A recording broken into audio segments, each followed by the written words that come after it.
Well, Mr. President, thank you so much for having us on Air Thank you Force both. One. Thank you both. First question, we're just a few days away from the midterms. How are you feeling, and what do you think about this so-called blue wave? Well, I think the blue wave is dead, frankly, and I think we're doing very well. It looks like we're going to win the Senate, which is very important. That's why I'm here tonight, and we're going to Florida, where we have a great gubernatorial candidate and a great Senate candidate in Rick Scott for the Senate, Ron DeSantis for governor.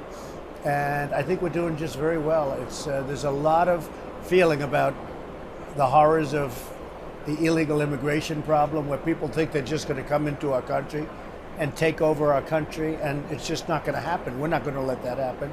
But the Democrats want to let that happen. It's crazy. So we're doing very well, and the numbers reflect it, as you know, and I think we'll win the Senate. I think we're going to do well in the House. Mr. President, what about Nancy Pelosi's comments? She's already kind of spiking the football with "we will win, we will win." What do you make of some of that? Well, I haven't seen her comments. I know that, look, she's been losing for a long time, so, she would like to win. If you go by history, but nobody's ever had an economy like I produce. We have an economy that's the best it's ever been. We have probably the greatest economy we've ever had in this country, with jobs and everything else. But she's been saying she's going to win for a long time. She hasn't been doing too well. We'll see what happens. I think we're going to do very well in the House also. Have you thought much about after the midterms? What's kind of top of your mind? Well, it depends on what happens. If we win the midterms, we're going to go into even greater things. And if for some reason we don't, for instance, if we lose the House, it's going to be a different kind of a game, but it can be a very good game.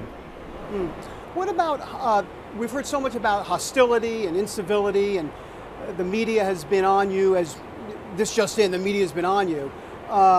What kind of role do you believe that you play? Do you feel like you have any responsibility in this whatsoever? Well, I think the media is extremely unfair.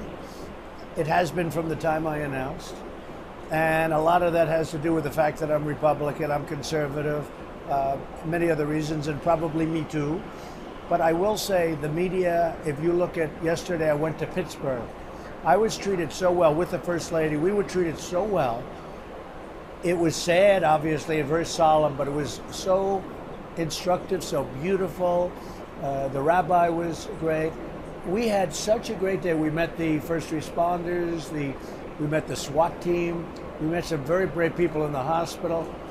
We went over to the temple, went into the temple. It was so beautiful. And there was a small group of protesters, but they were very far away, so we didn't get to see them or hear them. They were very far away. And it was a very small group. They tried to make it like it was a big group. It was maybe 100 people, maybe less. And we came home, and I thought it was actually a beautiful day. And the media just absolutely, went after me. It was the most incredible thing. They were so violent and vicious. All of the news, ABC, CBS, NBC, CNN, I don't even watch, but I assume, I'm sure it was CNN, but because they're just, automatically fake. But it was really fake news. We had a great day. It was so respectful of the office of president.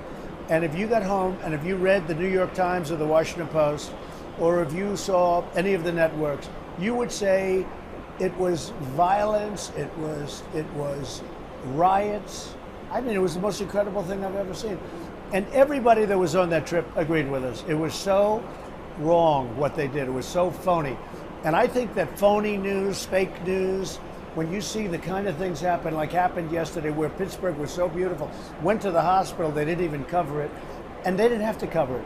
But it was a great thing to meet these warriors. They're really warriors. They did a phenomenal job, or it could have been even worse. It could have been much worse. They did such a great job. They don't even cover it.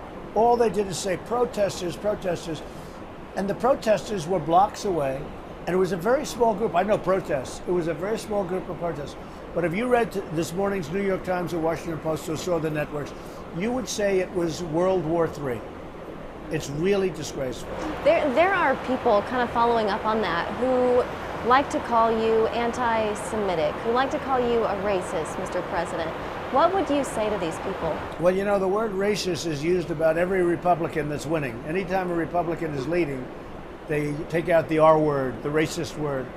And I'm not anti-immigrant at all. I'm all for people coming into the country legally and people based on merit.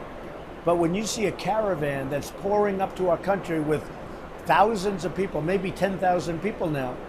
And then you see the violence that was caused by a second caravan that's forming on the northern Mexico side, where you look at what's going Guatemala and Honduras, and you look at the violence and people being hurt, Mexican soldiers being hurt, and police.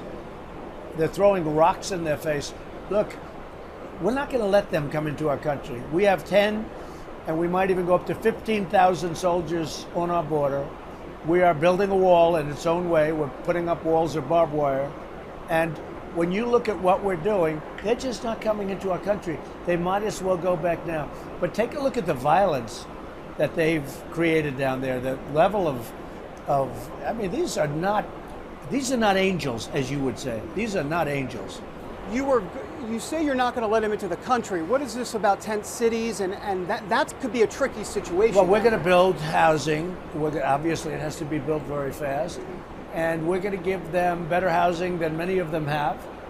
We're going to hold them. We are not going to release them. We're going to hold them until their deportation hearing goes, and their asylum hearings. No catch and release. Right. No, we're not going to do catch and release. Catch and release is no good. Obama proved that. President Obama proved that. Catch and release is no good. And we've got it down to a very good system, and we're going to be very strong on it.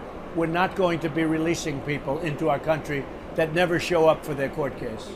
I want to ask you about the African American vote, Mr. President, and Kanye West coming out and saying that he's getting out of politics. What did you make of that?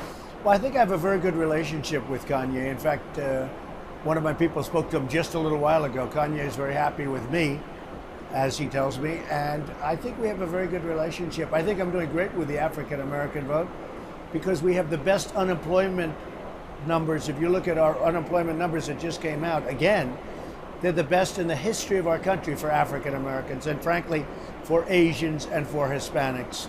They're the best ever in our country, the best in 65 years for women.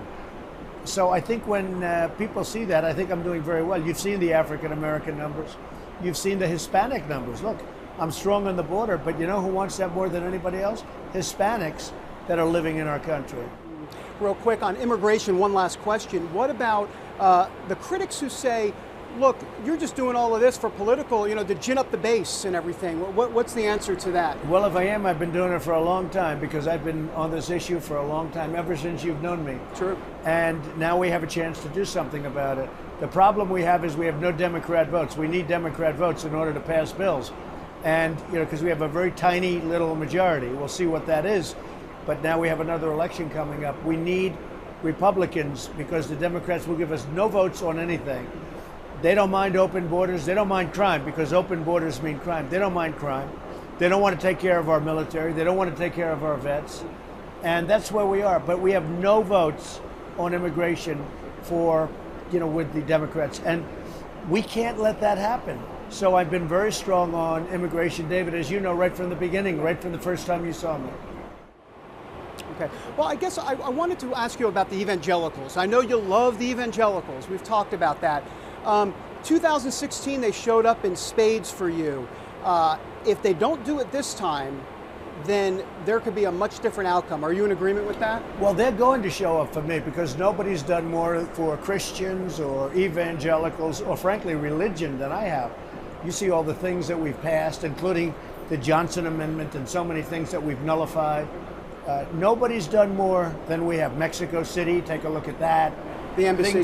Things that, frankly, until Ronald Reagan, nobody did anything. So I know they're very happy with me. We've seen they're very happy. The question is whether or not they're going to go out and vote when I'm not running.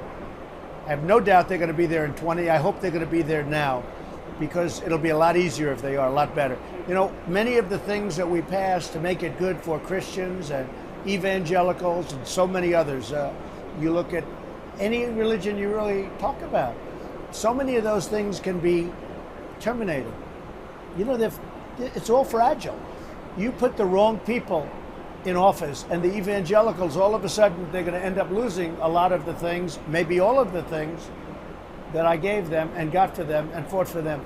They've been tremendous supporters. I love them. I think they love me. I think they understand me. They've been great. We've had great support. Mr. President, thank you so much. Thank you very much. Thank you, Jenna. Thank you.